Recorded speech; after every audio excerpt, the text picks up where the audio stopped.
ਧੰਨ ਧੰਨ ਰਾਮਦਾਸ ਗੁਰ, ਜਿਨ ਸਿਰਿਆ ਤਿਨੈ ਸਵਾਰਿਆ। ਧੰਨ ਧੰਨ ਰਾਮਦਾਸ ਗੁਰ, ਜਿਨ ਸਿਰਿਆ ਤਿਨੈ ਸਵਾਰਿਆ। ਪੂਰੀ ਹੋਈ ਕਰਾਮਾਤ, ਆਪ ਸਿਰਜਣਹਾਰ ਤਾਰਿਆ।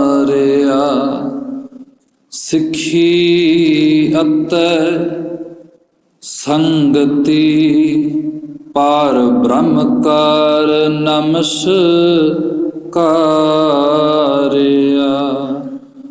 ਅਟਲ ਅਥਾ ਅਤੁਲ ਤੂੰ, ਤੇਰਾ ਅੰਤ ਨ ਪਾਰਾ ਵਾਰਿਆ। ਜਿਨੀ ਤੂੰ ਸੇਵਿਆ ਭਉ ਕਰ, ਸੇ ਤੁਧ ਪਾਰ ਉਤਾਰਿਆ। ਲੱਭ ਲੋਭ ਕਾਮ ਕ੍ਰੋਧ ਮੋਹ, ਮਾਰ ਕੱਢੇ ਤੁਧ ਸਭ ਪਰਵਾਰਿਆ। ਧਨ ਸੋ ਤੇਰਾ ਥਾਨ ਹੈ, ਸੱਚ ਤੇਰਾ ਪੈ ਸਕਾਰਿਆ। ਨਾਨਕ ਤੂੰ ਲਹਿਣਾ ਤੂੰ ਹੈ, ਗੁਰ ਅਮਰ ਤੂੰ ਵਿਚਾਰਿਆ।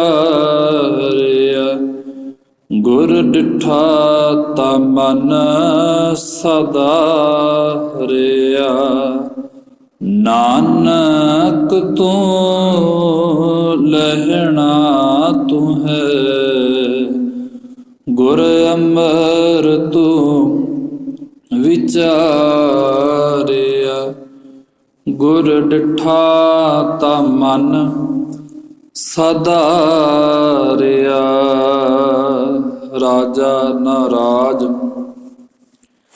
ਭਾਨਾ ਨਾ ਭਾਨ, ਦੇਵਾ ਨਾ ਦੇਵ, ਉਪਮਾ ਮਹਾਨ। ਚਵਰ ਛਤਰ ਤਖਤ ਦੇ ਮਾਲਕ, ਜੁਗੋ ਜੁਗ ਅਟਲ। ਆਦਿ ਸ੍ਰੀ ਗੁਰੂ ਗ੍ਰੰਥ ਸਾਹਿਬ ਜੀਓ ਮਹਾਰਾਜ ਜੀ ਦੇ ਪਾਵਨ ਪਵਿੱਤਰ ਚਰਨ ਕਮਲਾਂ ਵਿੱਚ ਸੁਭਾਈਮਾਨ ਗੁਰੂ ਸਾਧ ਸੰਗਤ ਜੀਓ, ਆਓ ਗੁਰਦੇਵ ਦੇ ਚਰਨਾਂ ਦੇ ਵਿੱਚ ਆਪੋ ਆਪਣੀ ਸੁਰਤ ਨੂੰ ਟਿਕਾਈਏ, ਆਪੋ ਆਪਣੀ ਹਾਜ਼ਰੀ ਲਵਾਈਏ, ਸਤਿਗੁਰਾਂ ਦੀ ਬਖਸ਼ਿਸ਼ ਦੁਹਰਾਈਏ, ਫਤਿਹ ਬੁਲਾਈਏ ਜੀ। ਵਾਹਿਗੁਰੂ ਜੀ ਕਾ ਖਾਲਸਾ, ਵਾਹਿਗੁਰੂ ਜੀ ਕੀ ਫਤਿਹ। ਧੰਨ ਧੰਨ ਗੁਰੂਦੇਵ ਗੁਰੂ ਗੋਬਿੰਦ ਸਿੰਘ ਜੀ ਮਹਾਰਾਜ, ਕਰੋ ਕਿਰਪਾ ਆਪ ਜੀ ਦੇ ਪਾਵਨ ਕੀਤੇ ਹੋਏ ਵਾਰ ਦੇ ਪਹਿਲੀ ਪੌੜੀ ਦੀ ਵਿਚਾਰ, ਜੋ ਆਪ ਜੀ ਦੀ ਕਿਰਪਾ ਦੇ ਨਾਲ ਆਰੰਭੀ ਹੈ। ਕਰੋ ਕਿਰਪਾ ਧੰਨ ਗੁਰੂ ਰਾਮਦਾਸ ਸਾਹਿਬ ਜੀਓ ਮਹਾਰਾਜ, ਆਪਣੇ ਪਾਵਨ ਜੀਵਨ ਦੇ ਕੁਝ ਕੁ ਵਿਚਾਰ ਆਪ ਹੀ ਕਰਵਾ ਲਵੋ। ਗੁਰੂ ਸਾਧ ਸੰਗਤ ਜੀਓ, ਸੁਰਤ ਜੋੜੀਏ ਗੁਰਦੇਵ ਦੇ ਚਰਨਾਂ ਦੇ ਵਿੱਚ। ਧੰਨ ਗੁਰੂ ਗੋਬਿੰਦ ਸਿੰਘ ਜੀ ਮਹਾਰਾਜ ਜੀ ਦੇ ਬਚਨ ਪਿਆਰੇ ਸਿੱਖਾ, ਗੁਰੂ ਨਾਨਕ ਨੂੰ ਧਿਆ ਕੇ ਅੰਗਦ ਨੂੰ ਧਿਆ ਲਈ। ਅੰਗਦ ਦੇਵ ਜੀ ਤੋਂ ਸਹਾਇਤਾ ਲੈ ਕੇ ਗੁਰੂ ਅਮਰਦਾਸ ਤੋਂ ਸਹਾਇਤਾ ਲਈ। ਤੇ ਅੱਜ ਦਾ ਬਚਨ ਹੈ, ਪਿਆਰੇ ਸਿੱਖਾ, ਅਮਰਦਾਸ ਸਾਹਿਬ ਜੀ ਤੋਂ ਸਹਾਇਤਾ ਲੈ ਲਈ, ਹੁਣ ਗੁਰੂ ਰਾਮਦਾਸ ਜੀ ਦੇ ਚਰਨਾਂ ਤੋਂ ਸਹਾਇਤਾ ਲਈ। ਧੰਨ ਗੁਰੂ ਅਮਰਦਾਸ ਸਾਹਿਬ ਜੀ ਮਹਾਰਾਜ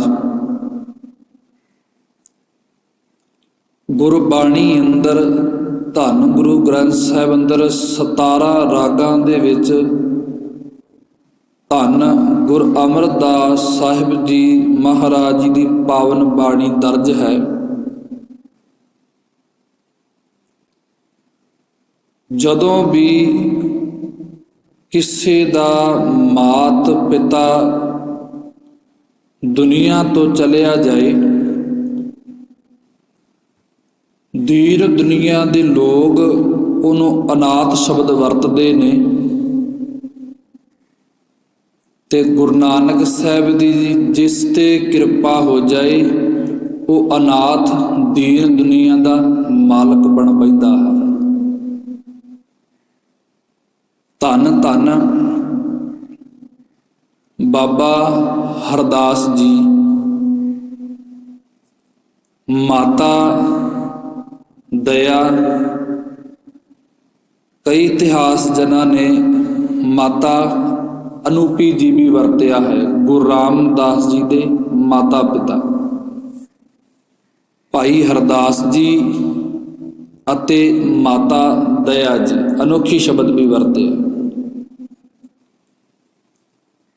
ਸਮਾਂ ਸਤੰਬਰ ਦਾ ਮਹੀਨਾ 1534 ਦੇ ਅੰਦਰ ਧੰਨ ਗੁਰੂ ਰਾਮਦਾਸ ਸਾਹਿਬ ਮਹਾਰਾਜ ਜੀ ਦਾ ਆਗਮਨ ਹੋਇਆ। ਨਾਮ ਰੱਖਿਆ ਗਿਆ ਸੀ ਭਾਈ ਜੇਠਾ। ਚੂਨਾ ਮੰਡੀ ਲਾਹੌਰ ਪਾਕਿਸਤਾਨ ਵਿੱਚ ਆਹ ਨਗਰ ਸੁਭਾਏਮਾਨ। ਹੁਣ 24 ਸਤੰਬਰ ਨੂੰ 1534 ਨੂੰ ਬਾਬਾ ਹਰਦਾਸ ਮਾਤਾ ਅਨੂਪੀ ਜੀ ਦੇ ਗ੍ਰਹਿ ਵਿਖੇ ਬਾਬਾ ਭਾਈ ਜੇਠਾ ਜੀ ਦਾ ਆਗਮਨ ਹੁੰਦਾ ਹੈ। ਉਸ ਸਮੇਂ ਜਿਹੜੀ ਪਹਿਲਾਂ ਦੀਆਂ 3 ਪਾਤਸ਼ਾਹੀਆਂ ਨੇ, ਤਿੰਨੇ ਹੀ ਸਰੀਰ ਕਰਕੇ ਮੌਜੂਦ ਹਨ। 1534 ਦੇ ਵਿੱਚ ਗੁਰੂ ਨਾਨਕ ਸਾਹਿਬ ਜੀ ਦੀ ਜਿਹੜੀ ਆਯੂ ਉਮਰ ਹੈ ਉਹ 65 ਸਾਲ ਹੈ। ਗੁਰੂ ਅਮਰਦਾਸ ਸਾਹਿਬ ਜੀ ਦੀ ਮਹਾਰਾਜ ਜੀ ਦੀ ਉਮਰ ਉਹ 55 ਸਾਲ ਹੈ। ਅਤੇ ਧੰਨ ਦੂਜੇ ਪਾਤਸ਼ਾਹ ਗੁਰੂ ਅੰਗਦ ਸਾਹਿਬ ਜੀ ਦੀ ਮਹਾਰਾਜ ਜੀ ਦੀ ਉਮਰ 30 ਸਾਲ ਹੈ। ਧਿਆਨ ਦੇਣਾ, ਇੱਥੇ ਭਾਈ ਜੇਠਾ ਜੀ ਦਾ ਆਗਮਨ ਹੁੰਦਾ ਹੈ ਲਾਹੌਰ ਵਿੱਚ, ਤੇ ਗੁਰੂ ਅੰਗਦ ਸਾਹਿਬ ਜੀ ਮਹਾਰਾਜ ਗੁਰੂ ਨਾਨਕ ਸਾਹਿਬ ਜੀ ਦੀ ਸੇਵਾ ਦੇ ਵਿੱਚ ਇਹਨਾਂ ਨੂੰ 2 ਸਾਲ ਦੇ ਤਕਰੀਬਨ ਹੋ ਚੁੱਕੇ ਨੇ। ਤੇ ਭਾਈ ਜੇਠਾ ਆਮ ਨਗਰ ਪਿੰਡਾਂ ਦੇ ਵਿੱਚ ਸ਼ਬਦ ਵਰਤ ਲੈਂਦੇ ਆ। ਪਹਿਲਾ ਬੱਚਾ ਹੋਇਆ ਤੇ ਉਸ ਦਾ ਸ਼ਬਦ ਵਰਤਿਆ ਜਾਂਦਾ ਹੈ ਜੇਠਾ। ਤੇ ਭਾਈ ਕੇਸਰ ਸਿੰਘ ਚਿੰਬਰ ਨੇ ਸ਼ਬਦ ਵਰਤਿਆ, ਕਹਿਣ ਲੱਗੇ ਇਹਨਾਂ ਦੀ ਇੱਕ ਭੈਣ ਤੇ ਇੱਕ ਭਰਾ ਹੋਰ ਵੀ ਸੀ। ਪਰ ਆਮ ਇਤਿਹਾਸਕਾਰ ਸਾਰੇ ਹੀ ਕੇਵਲ ਭਾਈ ਜੇਠਾ ਜੀ ਦਾ ਜ਼ਿਕਰ ਜ਼ਿਆਦਾ ਹੁੰਦਾ ਹੈ, ਕਿਉਂਕਿ ਸਾਡੇ ਚੌਥੇ ਗੁਰੂ ਨੇ। ਇਹਨਾਂ ਦਾ ਆਗਮਨ ਹੁੰਦਾ ਹੈ। ਥੋੜੇ ਹੀ ਸਮੇਂ ਬਾਅਦ ਮਾਤਾ ਅਨੂਪੀ ਜੀ ਸੰਸਾਰ ਰੂਪੀ ਵਿਛੋੜਾ ਦੇ ਕੇ ਪ੍ਰਭਪੁਰ ਪਿਆਨਾ ਕਰ ਗਏ। ਹੁਣ ਜਦੋਂ 6 ਕੁ ਸਾਲਾਂ ਦੇ ਨੇ, ਭਾਈ ਹਰਦਾਸ ਜੀ ਭਾਈ ਜੇਠਾ ਜੀ ਦੇ ਪਿਤਾ ਜੀ ਵੀ ਪ੍ਰਭਪੁਰ ਪਿਆਨਾ ਕਰ ਗਏ ਨੇ। ਭੱਟਾਂ ਨੇ ਬਾਬਾ ਹਰਦਾਸ ਨੂੰ ਠਾਕੁਰ ਹਰਦਾਸ ਸ਼ਬਦ ਵਰਤਿਆ। 1540 ਦੇ ਵਿੱਚ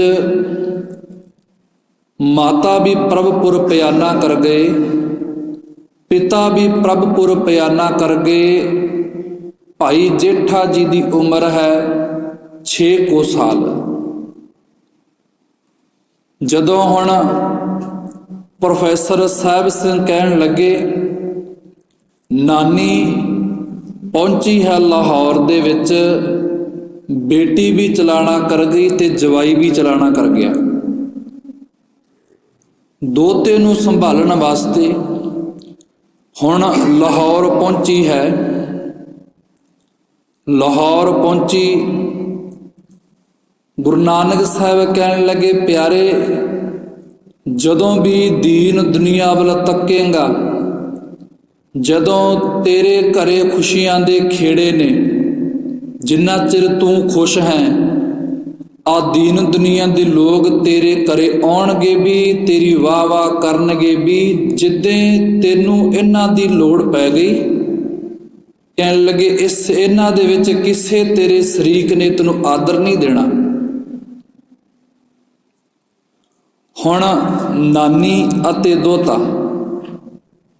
ਕਈ ਸ਼ਬਦ ਵਰਤਦੇ ਨੇ ਵੀ ਇਹਨਾਂ ਨੇ ਜਿਹੜਾ ਘੁੰਗਣੀਆਂ ਦਾ ਗੁਰੂ ਸਾਹਿਬ ਜੀ ਨੇ ਜੋ ਕੰਮ ਲਿਆ ਪੇਟ ਵਾਸਤੇ, ਜੋ ਆਦਿਕ ਹਰੇਕ ਕੋਈ ਨਾ ਕੋਈ ਕੰਮ ਕਰਕੇ ਆਪਣੀ ਆਯੂ ਦੇ ਵਿੱਚ ਵਰਤਦਾ ਹੈ,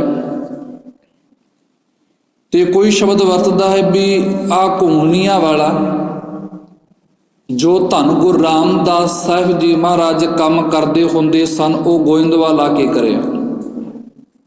ਪਰ ਕਈਆਂ ਦਾ ਕਹਿਣਾ ਆ ਹੈ, ਭਾਈ ਜੇਠਾ ਜੀ ਦੀ ਨਾਨੀ ਜੀ ਘੁੰਗਣੀਆਂ ਤਿਆਰ ਕਰਕੇ ਇੱਕ ਟੋਕਰੀ ਵਿੱਚ ਪਾ ਕੇ ਭਾਈ ਜੇਠੇ ਨੂੰ ਦਿੰਦੇ ਹੁੰਦੇ ਸਨ, ਤੇ ਕਹਿੰਦੇ, ਜੇਠਿਆ ਉੱਚੀ ਆਵਾਜ਼ ਦੇ ਵਿੱਚ ਜਾ ਕੇ ਇਹਨਾਂ ਘੁੰਗਣੀਆਂ ਨੂੰ ਵੇਚ ਅਤੇ ਜਾਂ ਆਪਣੀ ਪੇਟ ਦੀ ਅੱਗ ਨੂੰ ਝੁਲਸ ਲੈ, ਆਪਣੀ ਭੁੱਖ ਮਿਟਾ ਲੈ। ਨਾਨੀ ਦੋਤਾ ਦੋਨੇ ਹੀ ਗੁਜ਼ਾਰਾ ਕਰਦੇ ਨੇ। ਹੁਣ ਇਸ ਦੇ ਵਿੱਚ ਧੰਨ ਗੁਰੂ ਗੋਬਿੰਦ ਸਿੰਘ ਮਹਾਰਾਜ ਕਹਿੰਦੇ, ਤੱਕ ਕੇ ਦੇਖ ਪਿਆਰਿਆ, ਦੀਨ ਦੁਨੀਆ ਦੇ ਲੋਕ ਤਾਂ ਇਹਨੂੰ ਅਨਾਥ ਕਹਿੰਦੇ ਨੇ, ਮਾਂ ਪਿਓ ਸਿਰ ਤੇ ਨਹੀਂ। ਤੇ ਪੁੱਛੋ ਭਗਤ ਰਵਿਦਾਸ ਤੋਂ, ਉਹਨਾਂ ਦਾ ਇੱਕ ਬਚਨ ਆਉਂਦਾ ਹੈ, ਉਹ ਕਹਿੰਦੇ ਨੇ, ਐਸੀ ਲਾਲ ਤੁਝ ਬਿਨ ਕੌਣ ਕਰੈ, ਗਰੀਬ ਨਿਵਾਜ ਗੁਸਈਆ ਮੇਰਾ, ਮਾਥੇ ਛਤਰ ਧਰੈ, ਜਾ ਕੀ ਛੋਤ ਜਗਤ ਕੋ ਲਾਗੈ, ਸੋ ਪ੍ਰਭ ਤੂ ਹੀ ਟਰੈ, ਨੀਚੋਂ ਊਚ ਕਰੈ ਮੇਰਾ ਗੋਬਿੰਦ, ਕਾਹੂ ਤੇ ਨਾ ਡਰੈ। ਨਾਨੀ ਹੁਣ ਘੁੰਗਣੀਆਂ ਤਿਆਰ ਕਰਕੇ ਦਿੰਦੀ ਹੈ ਅਤੇ ਦੋਤਾ ਪਤਲੀ ਜੀ ਆਵਾਜ਼ ਹੈ, ਤਿੱਖੀ ਦੀ ਆਵਾਜ਼ ਦੇ ਵਿੱਚ ਆਵਾਜ਼ ਮਾਰ ਮਾਰ ਕੇ ਉਹਨਾਂ ਘੁੰਗਣੀਆਂ ਨੂੰ ਵੇਚਦਾ ਹੈ। ਹੁਣ ਦੇਖਿਓ, ਭਗਤ ਕਬੀਰ ਸਾਹਿਬ ਅਤੇ ਗੁਰੂ ਨਾਨਕ ਸਾਹਿਬ, ਗੁਰੂ ਨਾਨਕ ਸਾਹਿਬ ਇਸ ਬਾਰੇ ਬਚਨ ਕਰਦੇ ਨੇ ਵੀ ਆਦਰ ਤੇ ਨਿਰਾਦਰ। ਕਹਿਣ ਲੱਗੇ, ਪਿਆਰੇ ਦੱਖਣੀ ਓਂਕਾਰ ਦੇ ਵਿੱਚ ਗੁਰੂ ਨਾਨਕ ਸਾਹਿਬ ਨੇ ਬਚਨ ਕੀਤਾ, ਆਥ ਦੇਖ ਨਿਵੈ ਜਿਸ ਦੋਏ। ਬਚਨ ਹੈ, ਆਥ ਸੈਲ ਨੀਚ ਘਰ ਹੋਏ, ਆਥ ਦੇਖ ਨਿਵੈ ਜਿਸ ਦੋਏ। ਕਹਿਣ ਲੱਗੇ, ਜਗਤ ਦਾ ਝੱਲਾਪੁਣਾ ਵੇਖੋ ਦੁਨੀਆ ਦੇ ਲੋਗੋ, ਜੇ ਬਹੁਤੀ ਮਾਇਆ ਕਿਸੇ ਚੰਦਰੇ ਮਨੁੱਖ ਦੇ ਘਰ ਵਿੱਚ ਹੈ ਤੇ ਉਸ ਮਨੁੱਖ ਨੂੰ ਦੇਖ ਕੇ ਸਾਰੀ ਉਹਦੇ ਅੱਗੇ ਝੁਕਦੇ ਪਏ ਨੇ, ਤਾਂ ਉਸ ਦੇ ਮਾਇਆ ਨੂੰ ਵੇਖ ਕੇ ਗਰੀਬ ਅਮੀਰ ਦੋਵੇਂ ਦਾ ਅਰਥ ਹੈ, ਗਰੀਬ ਤੇ ਅਮੀਰ ਉਸ ਮਾਇਆ ਵਾਲੇ ਨੂੰ ਦੇਖ ਕੇ ਝੁਕਦੇ ਪਏ ਨੇ, ਭਾਵੇਂ ਮਾਇਆ ਵਾਲੇ ਅੱਤ ਦਾ ਮੂਰਖ ਹੋਵੇ। ਫਿਰ ਵੀ ਉਹਦੇ ਲਈ ਸ਼ਬਦ ਵਰਤਿਆ ਜਾਂਦਾ ਵੀ ਤੂੰ ਸਿਆਣਾ ਬਹੁਤ ਹੈ। ਗੁਰੂ ਨਾਨਕ ਸਾਹਿਬ ਕਹਿਣ ਲੱਗੇ ਸਮਝ ਲਈ ਇਸ 4 ਟਕਿਆਂ ਦੀ ਇਹਦੀ ਵਡਿਆਈ ਹੈ। ਇਸ ਬੰਦੇ ਦਾ ਕੋਈ ਵਡਿਆਈ ਦਾ ਪਾਤਰ ਹੀ ਨਹੀਂ ਤਿਆਰ। ਆਥ ਸੈਲ ਨੀਚ ਘਰ ਹੋਏ, ਆਥ ਦੇਖ ਨਿਵੈਜ ਸਦੋਏ। ਕਹਿਣ ਲੱਗੇ ਝੱਲਾ ਆਪਣਾ ਦੁਨੀਆ ਦੇ ਦੇਖੋ, ਕਿਸੇ ਕੋਲੇ 4 ਛਿੱਲੜ ਨੇ, ਦੋਵੇਂ ਗਰੀਬ ਤੇ ਅਮੀਰ ਉਹਦੀ ਗੱਲ ਨੂੰ ਹੀ ਵਾਹ ਵਾਹ ਪਏ ਕਰਦੇ ਨੇ। ਭਗਤ ਕਬੀਰ ਜੀ ਕਹਿਣ ਲੱਗੇ 4 ਛਿੱਲੜਾਂ ਦੀ ਗੱਲ, ਮਾਇਆ ਦੀ ਗੱਲ ਸਾਰੀ ਦੁਨੀਆ ਪਿਆ ਕਰਦਾ ਹੈ, ਪਰ ਮੇਰੀ ਨਿਗਾਹ ਦੇ ਵਿੱਚ ਜਿਹੜੀ ਮਾਇਆ ਹੈ ਆ 2 ਸਕੀਆਂ ਭਰਾਵਾਂ ਅੰਦਰ ਵੀ ਫੂਟ ਪਵਾ ਦਿੰਦੀ ਹੈ। ਭਾਈ ਜੇਠਾ ਜੀ ਲਾਹੌਰ ਦੇ ਵਿੱਚ ਵਿਚਰਦੇ ਨੇ ਕਿ ਇਹਨਾਂ ਨੂੰ ਇਹਨਾਂ ਦੇ ਸ਼ਰੀਕ, ਇਹਨਾਂ ਦੇ ਰਿਸ਼ਤੇਦਾਰ ਕੀ ਟੱਕਰਦੇ ਨਹੀਂ ਹੋਣੇ, ਕਿ ਉਹਨਾਂ ਨੂੰ ਪਤਾ ਨਹੀਂ, ਦੇਖਿਆ ਨਹੀਂ ਹੋਣਾ ਵੀ ਭਾਈ ਜੇਠਾ ਜੀ 6 ਸਾਲ ਦੀ ਉਮਰ ਦੇ ਵਿੱਚ ਆ ਘੁੰਮਣੀਆਂ ਦਾ ਕੰਮ ਕਰਦੇ ਫਿਰਦੇ ਨੇ। ਆਹ ਸਮਾਂ ਖੇਡਣ ਅਤੇ ਪੜ੍ਹਨ ਦਾ ਹੈ। ਉਦੋਂ ਸ਼ਰੀਕ ਸੋਚਦੇ ਸੀ ਵੀ ਚੱਲ ਅਨਪੜ੍ਹ ਹੀ ਰਵੇ, ਚੰਗਾ ਹੈ, ਸਾਡੇ ਭੁੰਜੇ ਲੱਗ ਕੇ ਸਾਡਾ ਕੰਮ ਕਰੇਗਾ। ਪਰ ਸ਼ਬਦ ਪਿੱਛੇ ਭਗਤ ਰਵਿਦਾਸ ਜੀ ਦਾ ਵਰਤਿਆ ਵੀ ਉਹ ਛਤਰ ਸਿਰ ਤੇ ਟਿਕਾ ਦਿੰਦਾ ਹੈ ਜਿਸ ਦੇ ਸਿਰ ਤੇ ਟਿਕਾਉਣਾ ਹੁੰਦਾ ਹੈ। ਹੁਣ ਭਗਤ ਜਨ ਕਬੀਰ ਜੀ ਮਹਾਰਾਜ ਕਹਿਣ ਲੱਗੇ ਦੇਖੋ ਦੁਨੀਆ ਦੇ ਲੋਗੋ, ਦੋਨੇ ਭਰਾ ਸਕੇ ਨੇ, ਸਕਿਆਂ ਭਰਾਵਾਂ ਦੇ ਵਿੱਚ ਇਸ ਮਾਇਆ ਨੇ ਫੂਟ ਕਿਵੇਂ ਪਾਈ ਹੈ। ਇੱਥੇ ਆਪਾਂ ਵਿਚਾਰ ਕਰ ਰਹੇ ਹਾਂ ਭਾਈ ਜੇਠਾ ਗੁਰੂ ਰਾਮਦਾਸ ਸਾਹਿਬ ਜੀ ਮਹਾਰਾਜ ਜੀ ਦੀ ਤੇ ਕਬੀਰ ਜੀ ਦਾ ਸ਼ਬਦ ਵਿੱਚ ਥੋੜੇ ਪ੍ਰਮਾਣ ਸਮਝਿਓ। ਕਹਿੰਦੇ ਨੇ ਕੋਈ ਧਨੀ ਮਨੁੱਖ ਕਿਸੇ ਕੰਗਾਲ ਮਨੁੱਖ ਦਾ ਕਦੇ ਵੀ ਸਤਿਕਾਰ ਨਹੀਂ ਕਰਦਾ। ਨਿਰਧਨ ਆਦਰ ਕੋਈ ਨਾ ਦੇ। ਜੇ ਅੱਜ ਭਾਈ ਜੇਠਾ ਜੀ ਦੇ ਮਾਤ ਪਿਤਾ ਦੋਨੇ ਕਾਇਮ ਹੁੰਦੇ, ਚੰਗਾ ਕਾਰੋਬਾਰ ਹੁੰਦਾ, ਤੇ ਰਿਸ਼ਤੇਦਾਰ ਕਿਉਂ ਨਹੀਂ ਇਹਨਾਂ ਦੇ ਘਰੇ ਜਾਂਦੇ ਸੀ? ਕਿਉਂ ਨਹੀਂ ਜਦੋਂ ਲਾਹੌਰ ਦੇ ਗਲੀ 'ਚ ਭਾਈ ਜੇਠਾ ਤੁਰੇ ਤੇ ਕਿਉਂ ਨਹੀਂ ਸਾਕ ਸੰਬੰਧੀ ਸ਼ਰੀਕ ਲੋਕ ਇਹਨਾਂ ਨੂੰ ਮਿਲਦੇ? ਅੱਜ ਕੁਝ ਨਹੀਂ, ਮਾਇਆ ਪੱਖੋਂ, ਮਾਤ ਪਿਤਾ ਪੱਖੋਂ ਨਹੀਂ, ਪਰ ਕੋਈ ਪੁੱਛਦਾ ਹੀ ਨਹੀਂ। ਕਬੀਰ ਜੀ ਕਹਿਣ ਲੱਗੇ ਧਿਆਨ ਦਿਓ ਦੁਨੀਆ ਦੇ ਲੋਗੋ, ਨਿਰਧਨ ਆਦਰ ਕੋਈ ਨਾ ਦੇ। ਤੇ ਭਗਤ ਜੀ ਯਤਨ ਕਰੀਏ ਵੀ ਸਾਡਾ ਆਦਰ ਸਤਿਕਾਰ ਹੋਵੇ। ਕਹਿਣ ਲੱਗੇ ਨਹੀਂ, ਲੱਖ ਯਤਨ ਕਰੇ ਉਹ ਚਿੱਤ ਨਾ ਧਰੇ। ਕੰਗਾਲ ਮਨੁੱਖ ਭਾਵੇਂ ਲੱਖਾਂ ਹੀ ਯਤਨ ਕਰ ਲਏ ਵੀ ਮੈਂ ਉਸ ਧਨ ਵਾਲੇ ਬੰਦੇ ਨੂੰ ਖੁਸ਼ ਕਰਦੇ ਆ ਆਪਣੇ ਤੇ, ਵੀ ਮੇਰਾ ਸਤਿਕਾਰ ਕਿਤੇ ਕਰਨ ਲੱਗ ਪਏ। ਲੱਖ ਯਤਨ ਕਰੇ ਉਹ ਚਿੱਤ ਨਾ ਧਰੇ। ਕੰਗਾਲ ਮਨੁੱਖ ਭਾਵੇਂ ਲੱਖਾਂ ਯਤਨ ਧਨੀ ਨੂੰ ਖੁਸ਼ ਕਰਨ ਵਾਸਤੇ ਕਰੇ, ਉਹ ਧਨੀ ਮਨੁੱਖ ਉਸਨੇ ਯਤਨਾਂ ਦੀ ਵੀ ਕੋਈ ਪਰਵਾਹ ਨਹੀਂ ਕਰਦਾ। ਉਹ ਕਹਿਣ ਲੱਗਿਆ ਪਖੰਡ ਪਿਆ ਕਰਦਾ। ਤੇਰੇ ਕੀਤੇ ਹੋਏ ਯਤਨਾਂ ਦੀ ਪਰਵਾਹ ਉਸ ਧਨੀ ਮਨੁੱਖ ਨੂੰ ਜਮਾ ਵੀ ਨਹੀਂ ਹੋਣੀ। ਕਹਿਣ ਲੱਗੇ ਗੁਰੂ ਸਾਹਿਬ ਜੀ ਜੇ ਹੁਣ ਗਰੀਬ ਭਰਾ ਅਮੀਰ ਭਰਾ ਦੇ ਘਰੇ ਜਾਵੇ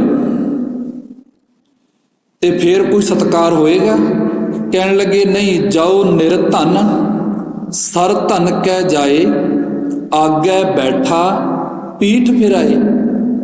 ਜੇ ਕੋਈ ਗਰੀਬ ਬੰਦਾ, ਕੰਗਾਲ ਬੰਦਾ, ਅਸਲ ਵਿੱਚ ਦੇਖਿਓ ਕੰਗਾਲ ਇੱਥੇ ਕੋਈ ਨਹੀਂ, ਅਸਲ ਵਿੱਚ ਅਸਲੀ ਮਿੱਤਰ ਦਾ, ਯਾਰ ਦੋਸਤ ਦਾ ਉਦੋਂ ਪਤਾ ਲੱਗਦਾ ਹੈ ਜਦੋਂ ਇਨਸਾਨ ਤੇ ਵਕਤ ਆਣ ਪੈਂਦਾ ਹੈ। ਵਕਤ ਚੰਗੇ ਚੰਗੇ ਮਿੱਤਰਾਂ ਦੀ ਪਰਖ ਕਰਾ ਦਿੰਦਾ ਹੈ ਜੀ। ਕਹਿਣ ਲੱਗੇ ਜਦੋਂ ਨਿਰਧਨ ਗਰੀਬ ਬੰਦਾ ਧਨਾੜ ਦੇ ਘਰੇ ਜਾਂਦਾ ਹੈ ਤੇ ਧਨਾੜ ਅੱਗੋਂ ਮੱਥੇ ਤੇ ਹੱਥ ਮਾਰ ਕੇ ਕਹੇਗਾ ਭਾਵੇਂ ਸਕਾ ਭਰਾਈ ਹੈ। ਕਹਿਣ ਲੱਗੇ ਆ ਕਿੱਧਰੋਂ ਆ ਗਿਆ? ਬੈਠਾ ਤਾਂ ਹੁੰਦਾ ਹੈ ਦਰਵਾਜ਼ੇ ਵੱਲ ਮੂੰਹ ਕਰਕੇ, ਜਦੋਂ ਦੇਖਦਾ ਹੈ ਵੀ ਮੇਰਾ ਭਰਾ ਤੇ ਅੱਤ ਦਾ ਗਰੀਬੀ ਵਿੱਚ ਅਵਸਥਾ ਵਿੱਚ ਹੈ ਤੇ ਅੱਗੇ ਬੈਠਾ, ਕਹਿੰਦੇ ਪੀਠ ਫਿਰਾਏ, ਪੀਠ ਨੂੰ ਫਿਰਾ ਲੈਂਦਾ ਹੈ। ਜਦੋਂ ਦੇਖੋ ਸੰਸਾਰ ਦੀ ਰਹੁ ਰੀਤ, ਜਦੋਂ ਉਹ ਅਮੀਰ ਬੰਦੇ ਨੂੰ ਕਹਿਣ ਲੱਗੇ ਗਰੀਬ ਤੋਂ ਕਦੇ ਆਣ ਕੰਮ ਪੈਂਦਾ ਹੈ, ਜੋ ਸਰ ਧਨ ਨਿਰਧਨ ਕਹਿ ਜਾਏ, ਦੀਆ ਆਦਰ ਲਿਆ ਬੁਲਾਏ। ਜਦੋਂ ਧਨਾੜ ਬੰਦਾ ਗਰੀਬ ਭਰਾ ਦੇ ਕਹਿੰਦੇ ਘਰੇ ਆਇਆ ਤੇ ਉਸਨੇ ਰੰਚਕ ਮਾਤਰ ਵੀ ਨਹੀਂ ਸੋਚਿਆ ਵੀ ਜਦੋਂ ਮੈਂ ਗਿਆ ਸੀ ਤੇ ਇਹਨੇ ਪਿੱਠ ਫੇਰ ਲਈ ਸੀ ਮੇਰੇ ਤੋਂ, ਸਿੱਧੇ ਮੂੰਹ ਮੇਰੇ ਨਾਲ ਗੱਲ ਹੀ ਕੋਈ ਨਹੀਂ ਕੀਤੀ। ਤੇ ਫਿਰ ਗੁਰਦੇਵ ਜੀ, ਭਗਤ ਕਬੀਰ ਜੀ ਕੀ ਉਹ ਵੀ ਉਹਦੇ ਵਾਂਗੂ ਕਰਦਾ ਹੈ? ਕਹਿਣ ਲੱਗੇ ਨਹੀਂ, ਜਦੋਂ ਨਿਰਧਨ ਬੰਦਾ ਸਰਤਨ ਬੰਦਾ ਨਿਰਧਨ ਦੇ ਘਰੇ ਜਾਂਦਾ ਹੈ, ਕਹਿਣ ਲੱਗੇ ਉਹ ਦੀਆ ਆਦਰ ਲਿਆ ਬੁਲਾਏ, ਉਹ ਆਦਰ ਸਤਿਕਾਰ ਨਾਲ ਕਹਿੰਦਾ ਹੈ। ਤੇ ਅਨੇਕਾਂ ਘਰਾਂ ਦੇ ਸ਼ਬਦ ਵਰਤੇ ਜਾਂਦੇ ਨੇ ਵੀ ਇਹ ਕੀੜੀ ਘਰ ਨਰੈਣ ਪਹੁੰਚ ਗਿਆ, ਵਡਿਆਈ ਕੀਤੀ ਜਾਂਦੀ ਹੈ। ਕਹਿਣ ਲੱਗੇ ਭਗਤ ਕਬੀਰ ਜੀ, ਦੇਖੋ ਦੁਨੀਆ ਦੇ ਲੋਗੋ ਜਿਹੜੇ ਆ ਦੋਨੇ ਨੇ ਨਾ, ਇੱਕ ਨਿਰਧਨ ਤੇ ਇੱਕ ਸਰਤਨ, ਅਸਲ ਵਿੱਚ ਦੋਨੇ ਭਰਾ ਨੇ, ਸਿੱਕਾ ਇੱਕ ਹੈ ਤੇ ਦੋਨੇ ਪਹਿਲੂ ਨੇ ਇਹਦੇ। ਨਿਰਧਨ ਸਰਤਨ ਦੋਨੋਂ ਭਾਈ, ਉਹ ਕੰਗਾਲ ਤੇ ਧਨੀ ਦੋਵੇਂ ਭਰਾ ਹੀ ਹਨ। ਧਨੀ ਨੂੰ ਇਤਨਾ ਮਾਣ ਨਹੀਂ ਕਰਨਾ ਚਾਹੀਦਾ। ਕਹਿਣ ਲੱਗੇ ਫੇਰ ਗੁਰੂ ਜੀ, ਧਨੀ ਦੀ ਤਾਂ ਹਰੇਕ ਹੀ ਤੇ ਪ੍ਰਸ਼ੰਸਾ ਪਿਆ ਕਰਦਾ ਹੈ, ਤੇ ਗਰੀਬ ਲਈ ਕੀ ਹੈ? ਤੁਹਾਡੀ ਨਿਗਾਹ ਵਿੱਚ ਕੀ ਹੈ? ਤੋ ਕਹਿਣ ਲੱਗੇ ਪ੍ਰਭ ਕੀ ਕਲਾ ਨਾ ਮੇਟੀ ਜਾਈ, ਪ੍ਰਭੂ ਦੀ ਇਹ ਰਜ਼ਾ, ਜਿਸ ਕਰਕੇ ਕੋਈ ਗਰੀਬ ਬਹਿ ਚੱਲਿਆ ਹੈ, ਕੋਈ ਅਮੀਰ ਬਣ ਚੱਲਿਆ ਹੈ, ਕਿਤੇ ਉਹਦੀ ਰਜ਼ਾ ਮਿਟਾਈ ਨਹੀਂ ਜਾਂਦੀ। ਕਹਿਣ ਲੱਗੇ ਮੇਰੀ ਨਿਗਾਹ ਦੇ ਵਿੱਚ ਕਹਿ ਕਬੀਰ, ਨਿਰਧਨ ਹੈ ਸੋਈ, ਉਹ ਨਿਰਧਨ ਹੈ ਕਿਹੜੇ? ਕਿਤੇ ਜਾ ਕੇ ਹਿਰਦੈ ਨਾਮ ਨਾ ਹੋਈ, ਜਿਸ ਦੇ ਹਿਰਦਿਆਂ ਦੇ ਅੰਦਰ, ਜਿਹਦੇ ਮਨ ਦੇ ਅੰਦਰ ਨਾਮ ਨਹੀਂ। ਕਹਿਣ ਲੱਗੇ ਉਹ ਮੈਨੂੰ ਕੰਗਾਲ ਪਿਆ ਦਿਸਦਾ ਹੈ। ਦੀਨ ਦੁਨੀਆ ਦੇ ਲੋਕ ਕਹਿੰਦੇ ਜੇਠਿਆ ਤੂੰ ਕੰਗਾਲ, ਤੇਰੇ ਦਰ ਕਰ ਖਾਣ ਨੂੰ ਵੀ ਕੁਝ ਨਹੀਂ, ਘੁੰਗਣੀਆਂ ਵੇਚ ਕੇ ਸਮਾਂ ਪਾਸ ਪਿਆ ਕਰਦਾ ਹੈ। ਤੇ ਅਸਲ ਵਿੱਚ ਉਹਨਾਂ ਦੀਆਂ ਰੂਹਾਨੀਅਤ ਤੋਂ ਹੀ ਜਾਣਦੇ ਸੀ। ਜਦੋਂ ਹੁਣ ਸ਼ਬਦ ਜਿੰਨੇ ਵਰਤੇ ਹੈ ਭਗਤ ਜਨਾਂ ਦੇ, ਇੱਕ ਗੁਰੂ ਸਾਹਿਬ ਜੀ ਦਾ ਸ਼ਬਦ ਵਰਤਿਆ। ਹੁਣ ਘੁੰਮਣੀਆਂ ਦਾ ਜਿਹੜਾ ਕੰਮ ਹੈ ਉਹ ਕਰਦੇ ਨੇ। ਇੱਕ ਮਹਾਂਪੁਰਸ਼ ਉਹਨਾਂ ਨੇ ਬਚਨ ਕੀਤੇ, ਕਹਿਣ ਲੱਗੇ ਬਾਬਾ ਭਾਈ ਜੇਠਾ ਜੀ ਦੇ ਜੀਵਨ ਨੂੰ ਦੇਖ ਕੇ ਨਾ ਮੈਨੂੰ ਪੱਤ ਝੜ ਅਤੇ ਮੈਨੂੰ ਬਸੰਤ ਚੇਤੇ ਆਉਂਦਾ। ਉਹ ਕਿਵੇਂ? ਕਹਿਣ ਲੱਗੇ ਜਦੋਂ ਬਸੰਤ ਦੀ ਰੁੱਤ ਦੇ ਵਿੱਚ ਕਹਿਣ ਲੱਗੇ ਫੁੱਲ ਆਉਂਦੇ ਨੇ, ਫਲਾਂ ਨੂੰ ਬੂਰ ਪੈਂਦਾ ਹੈ, ਰਸ ਹੁੰਦੇ ਹੈ। ਕਹਿਣ ਲੱਗੇ ਫੁੱਲ ਜਦੋਂ ਨੇ, ਫੁੱਲ ਉਹਨਾਂ ਦੀ ਪਰਿਕਰਮਾ ਕਰਨ ਲਈ, ਉਸ ਤੇ ਬੈਠਣ ਲਈ ਭੌਰਾ ਹੁੰਦਾ ਹੈ। ਜਦੋਂ ਕਹਿਣ ਲੱਗੇ ਅੰਬਾਂ ਨੂੰ ਆਦਿਕ ਹੋਰ ਫਲਾਂ ਨੂੰ ਰਸ ਭਰਦਾ ਹੈ, ਉਦੋਂ ਕੋਇਲ ਵੀ ਆ ਕੇ ਉਸ ਤੇ ਬੈਠ ਕੇ ਉਹ ਮਿੱਠੇ ਗੀਤ ਗਾਉਂਦੀ ਹੈ। ਤੇ ਉਹ ਮਨੁੱਖ ਕਹਿਣ ਲੱਗਿਆ ਕਵੀ ਕਿ ਤੁਸੀਂ ਭਵਰੇ ਫੁੱਲ ਤੇ ਆਏ, ਤੁਸੀਂ ਪੰਛੀ ਫਲ ਤੇ ਆਏ, ਅਸਲ ਵਿੱਚ ਤੁਸੀਂ ਉਦੋਂ ਕਿੱਥੇ ਸੀ ਜਦੋਂ ਪੱਤ ਝੜਦਾ ਸਮਾਂ ਸੀ? ਜਦੋਂ ਪੱਤ ਝੜਦਾ ਸਮਾਂ ਸੀ, ਕੋਇਲ ਕੀ ਤੇਰੀ ਉਦੋਂ ਆਵਾਜ਼ ਬੰਦ ਹੋ ਗਈ ਸੀ? ਕੀ ਭਵਰੇ ਤੁਸੀਂ ਉਦੋਂ ਖਤਮ ਹੋ ਗਏ ਸੀ? ਤੇ ਉਹ ਕਹਿਣ ਲੱਗੇ ਉਵੇਂ ਹੀ ਵਾਰਤਾ ਹੈ ਮਨੁੱਖ ਦੀ, ਜਿੰਨਾ ਚਿਰ ਬਸੰਤ ਵਾਂਗੂ ਆ ਫਲੀ ਭੂਤ ਰਵੇ ਤੇ ਪਿਆਰੇ ਮਿੱਤਰ ਜਨ ਇੱਥੇ ਕੋਇਲਾਂ ਵਾਂਗੂ ਆ ਕੇ ਨਾਲ ਬਹਿ ਕੇ ਗੀਤ ਵੀ ਗਾਉਂਦੇ ਨੇ ਤੇ ਭੌਰਿਆਂ ਵਾਂਗੂ ਉੱਤੇ ਗੇੜੇ ਵੀ ਪਏ ਮਾਰਦੇ ਨੇ। ਜਿਸ ਦਿਨ ਤੇਰੇ ਉੱਤੇ ਗਰੀਬੀ ਰੂਪੀ ਪੱਤ ਝੜ ਆ ਗਈ, ਕਹਿਣ ਲੱਗੇ ਕਿਸੇ ਡਾਲ ਫੁੱਲ ਪੈਡਾ, ਤੇਰਾ ਕਿਸੇ ਵੀ ਨਹੀਂ ਗੁਣਸਾਨ, ਤੇਰੇ ਕਿਸੇ ਨੇ ਨਾਲ ਆ ਕੇ ਨਹੀਂ ਬਹਿਣਾ। ਤੇ ਜਦੋਂ ਮਨੁੱਖ ਤੇ ਆ ਗਿਆ ਤੇ ਭਾਈ ਜੇਠਾ ਜੀ ਤੇ ਭਾਈ ਅੱਜ ਆਈ ਹੋਈ ਸਮਾਂ ਸੀ। ਹੁਣ ਜਦੋਂ ਗਰੀਬ ਬੰਦਾ ਕਿਸੇ ਨੂੰ ਕੋਈ ਆਖੇ ਨਾ ਵੀ ਆਹ ਕੰਮ ਕਰ ਲੈ, ਭਾਵੇਂ ਉਹ ਗੱਲ ਸਿਆਣੀ ਹੋਈ ਹੋਵੇ, ਭਾਵੇਂ ਗੱਲ ਕੰਮ ਦੀ ਹੋਈ ਹੋਵੇ, ਪਰ ਕੋਈ ਧਿਆਨ ਨਹੀਂ ਦਿੰਦਾ। ਸੇਵਾ ਪੰਥੀ ਮਹਾਂਪੁਰਸ਼ਾਂ ਦਾ ਉਹਨਾਂ ਨੇ ਬਚਨ ਕੀਤਾ। ਕਹਿਣ ਲੱਗੇ ਸਿੱਧਾ ਜਾਂ ਦੋਹਰਾ ਅਪਣਾਇਆ ਉਹਨਾਂ ਨੇ ਦੇਸੀ ਦੀ ਬੋਲੀ ਦੇ ਵਿੱਚ। ਕਹਿਣ ਲੱਗੇ ਗਰੀਬ ਜੋ ਸਾਚੀ ਕਹੈ ਤਾਹੈ ਨਾ ਮਾਨੈ ਕੋਏ। ਗਰੀਬ ਜੇ ਸੱਚੀ ਵੀ ਕਹਿੰਦਾ ਨਾ, ਕਹਿੰਦਾ ਮੰਨਦਾ ਉਹਦੀ ਕੋਈ ਨਹੀਂ। ਗਰੀਬ ਜੋ ਸਾਚੀ ਕਹੈ ਤਾਹੈ ਮਾਨੈ ਨਾ ਕੋਏ, ਅਮੀਰ ਜੋ ਝੂਠੀ ਕਹੈ ਹਾਂਜੀ ਹਾਂਜੀ ਹੋਏ। ਕਹਿਣ ਲੱਗੇ ਅਮੀਰ ਜੇ ਝੂਠੀ ਵੀ ਕਹਿੰਦੇ ਸਾਰੇ ਹਾਂਜੀ ਹਾਂਜੀ ਪਏ ਕਰਦੇ ਨੇ, ਅਸਲ ਵਿੱਚ ਉਹ ਕਹਿਣ ਲੱਗੇ ਹਾਂਜੀ ਤੇਰੀ ਨਹੀਂ, ਆ ਤੇਰੇ 4 ਟਕਿਆਂ ਨੂੰ ਹਾਂਜੀ ਹਾਂਜੀ ਪਰੇ ਕਰਦੇ ਨੇ। ਹੁਣ ਜਦੋਂ ਇੱਥੋਂ ਤੁਰੇ ਨੇ ਲਾਹੌਰ ਤੋਂ, ਪਿੰਡ ਬਾਸਰ ਕੇ ਨਾਨੀ ਨੇ ਆਖਿਆ, ਕਹਿਣ ਲੱਗੇ ਜੇਠਾ ਆਪਾਂ ਪਿੰਡ ਬਾਸਰ ਕੇ ਵਸ ਜਾਂਦੇ ਹਾਂ। ਤੇ ਦੇਖੋ ਉਹ ਸਮਾਂ ਸੀ ਘਰ ਵਿੱਚ ਚਹਿਲ ਪਹਿਲ ਵੀ ਕਦੇ ਹੋਣੀ ਹੋਈ ਹੈ। ਜਦੋਂ ਮਾਤ ਪਿਤਾ ਸੀ, ਅੱਜ ਲਾਹੌਰ ਵਾਲਾ ਜਿਹੜਾ ਘਰ ਹੈ ਚੂਨਾ ਮੰਡੀ ਦੇ ਵਿੱਚ, ਉੱਥੇ ਲਾ ਕੇ ਤਾਲਾ, ਤੇ ਨਾਨੀ ਨੇ ਗੱਠ ਵਿੱਚ ਕੱਪੜੇ ਬੰਨੇ, ਭਾਈ ਜੇਠਾ ਦੇ ਪਿੰਡ ਬਾਸਰਕੇ ਨੂੰ ਤੁਰੇ ਨੇ। ਜਿਨ੍ਹਾਂ ਦੇ ਹਿਰਦੇ ਰੂਪੀ ਸੱਚਮੁੱਚ ਸਿਮਰਨ ਰੂਪੀ ਨਦੀ ਵਗਦੀ ਹੈ ਕਿ ਉਦੋਂ ਉਹਨਾਂ ਦੇ ਮਨ ਟੁੱਟੇ ਨਹੀਂ ਹੋਣੇ, ਤੇ ਸ਼ਰੀਕ ਉਸ ਵੇਲੇ ਖੁਸ਼ ਹੋਇਆ ਹੋਣਾ, ਚਲੋ ਘਰ ਵਿਹਲਾ ਹੋਇਆ। ਅਸਲ ਵਿੱਚ ਵਾਰਤਾ ਭਗਤ ਕਬੀਰ ਜੀ ਕਹਿਣ ਲੱਗੇ, ਵਾਕਈ ਸੱਚ ਕਹਿਣਾ ਨਿਰਧਨ ਸਰਧਨ ਦੋਨੋਂ ਭਾਈ, ਪ੍ਰਭ ਕੀ ਕਲਾ ਨਾ ਮੇਟੀ ਜਾਈ, ਪ੍ਰਭੂ ਦੀ ਕਲਾ ਹੈ ਪਿਆਰੇ ਲਾਹੌਰ ਵਾਲੇ ਤੇਰੇ ਹੋ ਰਹੇ ਰਿਸ਼ਤੇਦਾਰ। ਭਾਈ ਜੇਠਾ ਜੀ ਸਾਰਿਆਂ ਕੋਲੇ ਲੰਗਰ ਪੱਕਦਾ ਹੈ, ਸਾਰਿਆਂ ਦੇ ਬੱਚੇ ਪੜ੍ਹਦੇ ਵੀ ਨੇ, ਪਰ ਅਸਲ ਵਿੱਚ ਅੱਜ ਸਮਾਂ ਐਸਾ ਆਇਆ ਹੈ, ਨਾਨੀ ਤੇ ਦੋਨਾਂ ਇਕੱਠੇ ਨੇ ਘੁੰਮਣੀਆਂ ਦਾ ਕੰਮ ਕਰਕੇ ਆਪਣੀ ਜਿਹੜੀ ਪੇਟ ਦੀ ਭੁੱਖ ਦੀ ਅੱਗ ਹੈ ਉਹਨੂੰ ਝੁਲਸਦੇ ਪਏ ਹੋ। ਜਦੋਂ ਪਿੰਡ ਬਾਸਰਕੇ ਆ ਪਹੁੰਚੇ, ਇੱਕ ਗੁਰੂ ਨਾਨਕ ਸਾਹਿਬ ਜੀ ਦਾ ਹੋਰ ਬਚਨ ਆਉਂਦਾ ਹੈ, ਉਹ ਕਹਿਣ ਲੱਗੇ, ਪੰਜਵੇਂ ਪਾਤਸ਼ਾਹ ਵੀ ਕਹਿਣ ਲੱਗੇ, ਪਿਆਰੇ ਜਾਕੋ ਮੁਸ਼ਕਲ ਅਤ ਬਣੈ, ਢੋਈ ਕੋਈ ਨਾ ਦੇ, ਲਾਗੂ ਹੋਏ ਦੁਸ਼ਮਨਾਂ ਸਾਖ ਪੀ ਭੱਜ ਖੜੇ। ਜਦੋਂ ਮੁਸ਼ਕਲ ਆਣ ਬਣਦੀ ਹੈ ਕਿ ਉਦੋਂ ਮੁਸ਼ਕਲ ਨਹੀਂ ਸੀ ਉਹਨਾਂ ਤੇ ਗੁਰੂ ਗੋਬਿੰਦ ਸਿੰਘ ਮਹਾਰਾਜ ਕਹਿਣ ਲੱਗੇ, ਧਿਆ ਖਾਂ ਗੁਰੂ ਰਾਮਦਾਸ ਸਾਹਿਬ ਨੂੰ, ਆਹ ਸਮਾਂ ਜਿਨ੍ਹਾਂ ਨੇ ਕੱਟਿਆ ਹੀ ਕਿੱਥੋਂ ਚੱਲੇ ਨੇ ਮੇਰੇ ਗੁਰੂ ਰਾਮਦਾਸ, ਕਿੱਥੇ ਆ ਪਹੁੰਚੇ ਨੇ, ਸੇਵਾ ਕਰਕੇ ਸਿਰ ਛਤਰ ਝੁਲਣ ਲੱਗ ਪਿਆ ਸੀ। ਜਾਕੋ ਮੁਸ਼ਕਲ ਅਤ ਬਣੈ, ਢੋਈ ਕੋਈ ਨਾ ਦੇ, ਲਾਗੂ ਹੋਏ ਦੁਸ਼ਮਨਾਂ ਸਾਖ ਪੀ ਭੱਜ ਖਲੇ। ਜਦੋਂ ਦੁਸ਼ਮਣ ਨੇੜੇ ਹੁੰਦਾ ਹੈ, ਕਹਿੰਦੇ ਸਾਕ ਰਿਸ਼ਤੇਦਾਰ ਭੱਜ ਜਾਂਦੇ ਨੇ। ਜਦੋਂ ਅਮੀਰੀ ਹੁੰਦੀ ਹੈ, 2 ਕਰੋੜੀਆਂ ਸਾਡੇ ਘਰੇ ਬਣਦੀਆਂ ਨੇ, ਅਸੀਂ ਚੰਗੇ ਕਾਰੋਬਾਰ ਦੇ ਵਿੱਚ ਸਾਰੇ ਪੁੱਛਦੇ ਨੇ। ਜਦੋਂ ਗਰੀਬੀ ਰੂਪੀ ਸਾਡੇ ਨਾਲ ਆਣ ਟੱਕਰਦੀ ਹੈ, ਕਹਿਣ ਲੱਗੇ ਸਾਡੇ ਰਿਸ਼ਤੇਦਾਰ ਸਭ ਤੋਂ ਪਹਿਲਾਂ ਭੱਜਦੇ ਹੁੰਦੇ ਨੇ। ਸਭੋ ਭੱਜੇ ਆਸਰਾ ਚੁੱਕੈ ਸਭ ਸਰਾਓ। ਫਿਰ ਉਹਨਾਂ ਨੇ ਬਚਨ ਕੀਤਾ, ਚੀਤ ਆਵੈ ਉਸ ਪਾਰ ਬ੍ਰਹਮ, ਤਾਂ ਲੱਗਿਆ ਨਾ ਤੱਤੀ ਵਾਓ। ਲਾਹੌਰ ਤੋਂ ਪਿੰਡ ਬਾਸਰਕੇ ਆਣ ਵਸੇ ਨੇ। ਬਾਸਰਕੇ ਕੁਝ ਸਮੇਂ ਰਹੇ, ਬਾਸਰਕੇ ਤੋਂ ਬਾਅਦ ਹੁਣ ਗੋਇੰਦਵਾਲ ਆਣ ਪਹੁੰਚੇ ਨੇ। ਇੰਨੀਆਂ ਕੁ ਬੇਨਤੀਆਂ ਜੀ ਪ੍ਰਵਾਨ ਕਰਨੀਆਂ। ਗੁਰੂਦੇਵ ਅੰਮ੍ਰਿਤ ਵੇਲੇ ਦੀ ਦਾਤ ਫੇਰ ਬਖਸ਼ਣ।